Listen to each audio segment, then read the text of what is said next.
লজ্জাহীন থাকতে পারি। যে মানুষ নিজের মনের ভেতরে সৎ থাকে তার মুখে আলাদা একটা আলো থাকে, যা সাজগোজের রঙে মেলে থাকে। মূল কথা, আমি নিজের কাছে ভালো থাকতে চাই। এভাবে কিছু সময় কেটে যায়। তারপর হে রূপা মা, আমাকে একটু চা করে দেবে? মাথাটা ধরেছে আজ, সকাল থেকে কিছু খাইনি।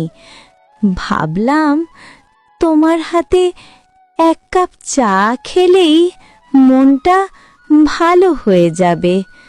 আমার শরীরটাও তেমন ভালো না। করে দে মা এক কাপ চা। মা এখনই? আমি তো হাত পা ধুয়ে এসে একটু রেস্ট নিতে যাচ্ছিলাম। চুলে তেল দিয়েছি, এখন গন্ধে চায়ের ধোয়া লেগে যাবে। আর তোমার আদরের বৌমা গীতা বৌদি তো ঘরেই আছে, ওকে বলো না। ওর তো এই কাজগুলো ছাড়া আর কিছুই করার নেই। আমি সারাক্ষণ এসব করব, তাহলে আমার নিজের জন্য সময় কোথায় থাকবে বলো? না বাবা, আমি এসব করতে পারবো না। আরে মা, ওসব নিয়ে ভেবো না, আমি চা করে দিচ্ছি। তুমি এখানে বসো, এক্ষুনি হয়ে যাবে। তুমি তো সকাল থেকে একবারও বিশ্রাম নেওনি, বরং তোমাকে এখন আমি চা দিচ্ছি। তুমি কোনো চিন্তা করো না, বেশি সময় লাগবে না। আর ছোট তো এসব কাজ করে না।